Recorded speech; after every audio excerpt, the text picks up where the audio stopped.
What is up? I'm out here with Drax the man, just doing a walk.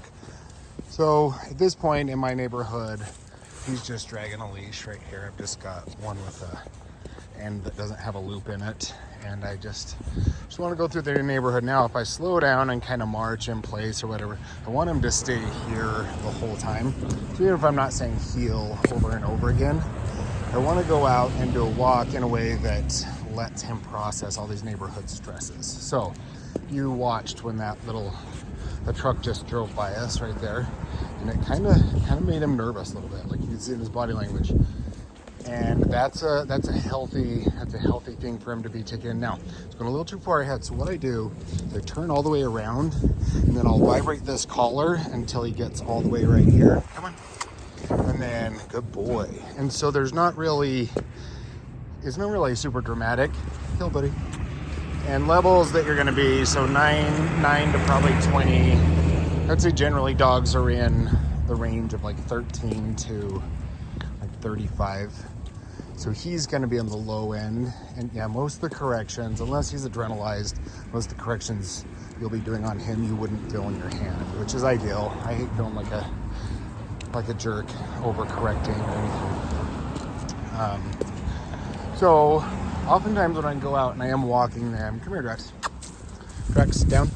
What I'll do, down, if I need to say down twice, I did the stim on the second command. So first command's free, second command got the e-collar with it, and I'm on 9.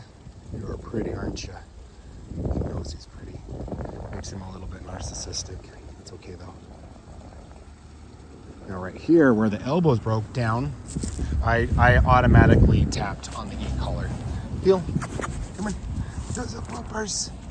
He's a little out of position, so I stepped on the leash and then he kind of rolled into place here.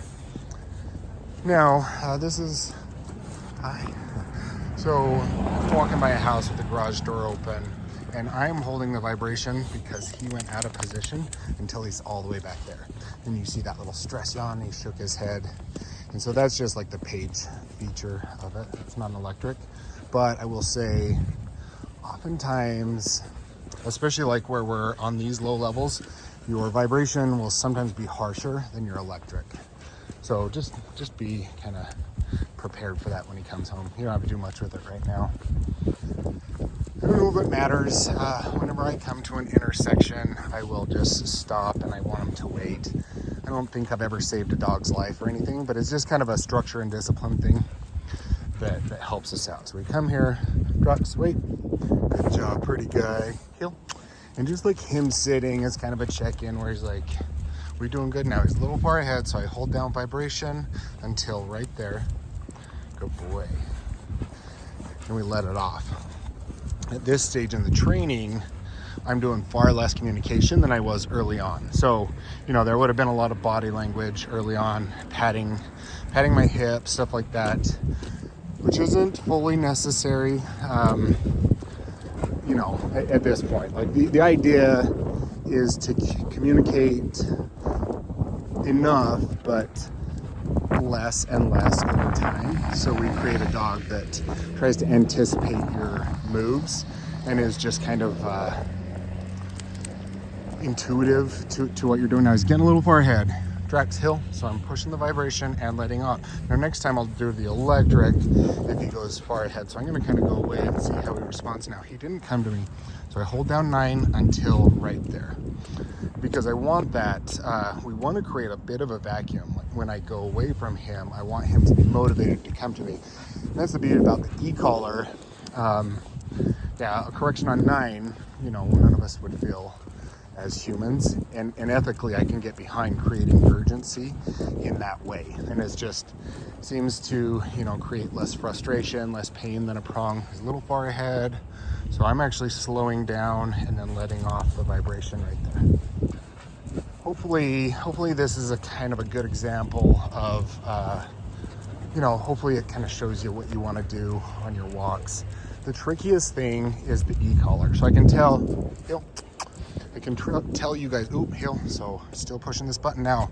He's kind of just holding up. So I go the other way because we're getting into a little bit of a battle of little bit of a battle of wills where he's like, damn it, Joe, let's just go.